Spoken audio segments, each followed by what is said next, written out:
She smiled with her co-wife, cooked with her, laughed with her, but deep down, she was planning serious evil. One small piece of wrapper, and boom, the whole family scattered like broken plates. And when the charm backfired, even the village market couldn't contain the madness. This is the shocking story of Chinwe and Nene, a story of evil, family heartbreak, and sweet repercussions. Sit back, relax, and let's enter the village where this drama cooked hotter than pepper soup. In the beautiful village of Umudim lived a very happy family that could make even the angels jealous. Mama Ngozi had 2 sons, Daberechukwu and Ikedi, and 1 daughter, Nnenne. Their father was late, but if happiness was a business, this family would be the main Dangote. When Daberechukwu finally found love, he married Chinwe, a beautiful, soft-spoken woman with cheeks like fresh mango. The day she entered the family, Mama danced like she had won a cow in a village raffle. She held Chinwe's hands and shouted, "Chinwe, you are now my daughter. If anybody troubles you, just know that they have touched the tail of the lion." Nnenne, the only girl in the family, hugged Chinwe like a long-lost twin. Finally, another woman in this house to gossip with. She laughed. Even Ikedi, Daberechukwu's younger brother, was not left out. He smiled like someone who found meat inside an old egusi soup. "My brother, you have done well. This one is fine, like Christmas rice." Soon, God blessed Daberechukwu and Chinwe with a beautiful baby girl. The family named her Ngozichukwu because, truly, she was a blessing. The baby had cheeks that looked like soft bread and eyes that sparkled like morning dew. Everybody loved Ngozi. She was the family's small madam. Every Christmas, the whole family would gather, cook, laugh, and eat like people that had never seen food before. The compound would be filled with the sweet aroma of rice and stew, jollof rice, fried chicken, fried goat meat, and Mama's special bitter leaf soup paired with correct pounded yam that could wake a dead man. Chinwe was treated like gold. If she coughed, Mama would say, "Who brought cold near my daughter? Let me boil hot water for you, my daughter." If she yawned, Nnenne would shout, "Sister Chinwe, are you hungry? Should I make you hot akamu?" Even Ikedi sometimes joked, "Brother, hope you know we can exchange wives if you are tired though." And they would all burst into laughter. Life was sweet. Peace was flowing like the village stream. The family looked like the perfect Nollywood movie. But life, as usual, was quietly cooking another pot of drama. Just as everything was sweet, like honey mixed with milk, the story took a small turn by the corner. It was time for Ikedi, the younger brother, to also bring home a wife. One beautiful Saturday morning, Ikedi entered the compound with a young woman whose skin was smooth like boiled egg. Her name was Nene. As soon as Mama saw her, she shouted, "Chai, my children want to finish me with joy in this house. Another fine daughter has joined my family." She hugged Nene like a missing parcel from the post office. Nnenne ran out and screamed, "Another sister, another gossip partner has arrived though." Even Chinwe, like the sweet woman she was, welcomed Nene with open arms. "Nene, my sister, you are very welcome. Our family is one big pot of soup. Everybody is important here." For months, everything moved smoothly like okra soup. The two wives became like sisters. They cooked together, gossiped small, laughed big, and even wore matching Ankara to church like twins. They were inseparable until Ikedi's work took him to another part of the town, and he had to take his family away from the family house in the city. Then, 1 year later, boom, news broke out that Nene was pregnant, and not just with ordinary belly, but with twins. Mama almost fainted from excitement. Twins? My God is alive. I am blessed beyond measures. When Nene finally gave birth, she delivered a boy and a girl. That boy was the first grandson of the family. If happiness was a building, Mama's joy reached roofing level. Christmas that year was something else. The whole family traveled to the village like they were going for a presidential inauguration. Goats were slaughtered, chickens lost their lives, and even the palm wine tapper was fully booked. Everywhere you turned, you would see Mama or Nnenne carrying one twin or the other. "See my grandson, oh," Mama would shout, dancing around the compound. "My daughter Nnenne has opened the gate of male children for us." Even visitors started hailing Nnenne. "Nnenne, mother of twins, you deserve double portion, oh." At first, Chinwe smiled and clapped, but deep inside, small pepper was entering her heart. "It should have been me," she thought, forcing a smile. The more they hailed Nnenne, the more Chinwe's stomach started turning like an engine. And from that moment, something dark started growing inside her. As Christmas continued, the whole house was bubbling like hot pepper soup. But inside Chinwe's chest, her heart was dancing legwork of jealousy. Everywhere she turned, it was always Nnenne this, Nnenne that, Nnenne the mother of twins, Nnenne that opened the gate of sons. Even Mama, who used to pamper Chinwe like breakable glass, had now shifted her attention to Nnenne and her twins. Nnenne too had joined the cheerleading team. So no one recognizes me like before. I see. Chinwe would murmur to herself, biting her lips. Each time she saw Mama carrying the baby boy and shouting, "My hair, my lion, my strong man," Chinwe's eyes would blink like faulty street lights. That Christmas evening, after eating too much fried rice and chicken, Chinwe made up her mind. If I cannot beat them, I will rearrange the game. The plan was cooking hot in her head, like Mama's bitter leaf soup. Very early one morning, while everybody was still snoring like tired goats, Chinwe tiptoed outside like a cat on a mission. The cold harmattan breeze slapped her face, but her determination was hotter than a kerosene lamp.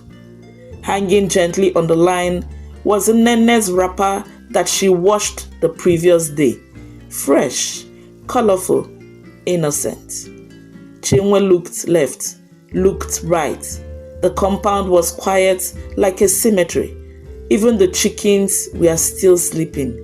She pulled out a small pair of scissors from her pocket and carefully cut out a tiny piece from one corner of the wrapper. The cut was so small that even eagle eyes could not see it. Without wasting time, she sneaked back into her room like mosquito after biting somebody. She hid the piece of wrapper inside her old handbag, zipped it, and smiled to herself. The game has started, she whispered, lying back on her bed like nothing happened. By the time everybody woke up, Christmas continued as usual. Food, music, laughter. Nobody noticed anything, not even Nene. When the holidays ended, they all hugged, waved goodbye, and traveled back to their various cities. But unknown to them, Chinwe was holding a dangerous secret in her handbag, and he was about to turn the family story upside down. When Chinwe got back to the city, she didn't waste time. She carried the tiny piece of Nenne's wrapper like it was gold and traveled straight to one hidden village called Umudim, the kind of village that Google Maps doesn't know. Inside one dark, smelly shrine sat a native doctor with one big pot that was boiling like pepper stew. His eyes were red like someone that drank too much ogogoro. "Who comes before the great Agulonu?" the native doctor shouted, as if they were acting Nigerian horror film. Chinwe knelt down quickly and whispered, "Great one, I want you to help me tie somebody's womb. She has taken what belongs to me." The native doctor licked his black lips like roasted corn seller. "Do you have anything from her?" Chinwe brought out the small piece of wrapper like a thief presenting evidence. "Here, great one, this is from her cloth." "Good." The man smiled wickedly, revealing brown teeth that looked like spoiled, overripe plantain. "Leave the rest to me. But remember, you must bring animal sacrifice every month, or the charm will fight you." "I will bring it, sir. I promise," Chinwe assured him. The charm worked like pure magic. Few weeks later, Wahala entered Ikedi and Nnenne's home like unwanted visitor. First, Nene suddenly lost her only son to strange sickness. The whole family was thrown into mourning. Mama wept like rain. Adanne almost fainted. Ikedi was shouting like a madman. Why? Why my only son?" Chinwe rushed down to their house in the other city. She pretended to cry too, holding Nene and patting her back. "Nene, my sister, please take heart. It is well. God knows everything. Another one will come," she said, hiding her evil smile. But the matter didn't end there. Suddenly, Ikedi and Nene started fighting like two angry cats. "You are too careless. That's why we lost our only son," Ikedi would shout. "You think it's easy to be a mother of twins?" Nene would fire back. The quarrels became steady, like NEPA light problem. Divorce was hanging in the air like smoke.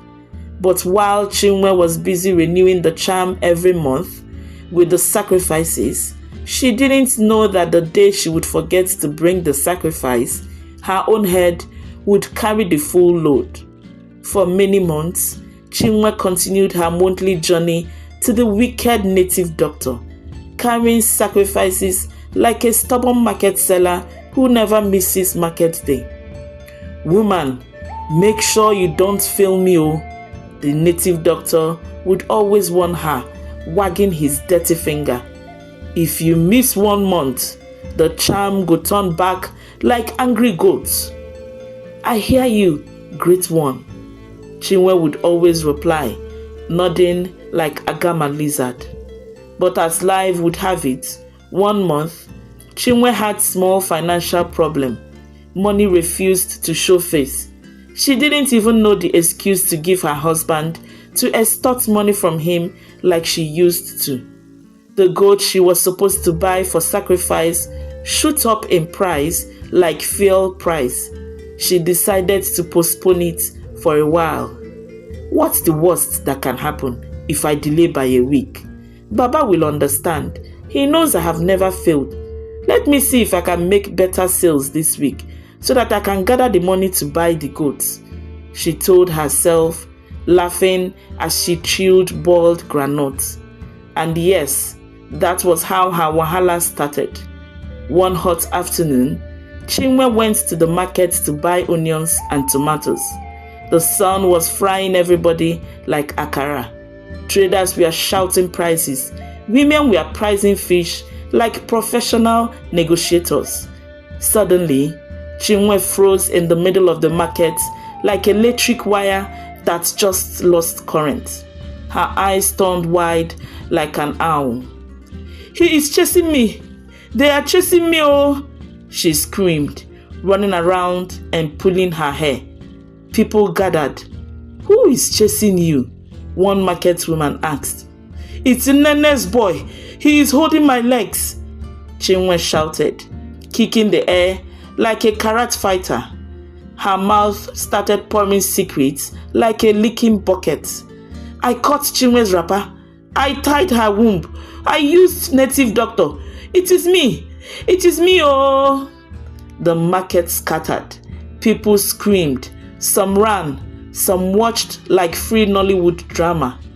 "Blood of Jesus," one woman shouted. "Oh ho, village people have come for this one, oh," another one said.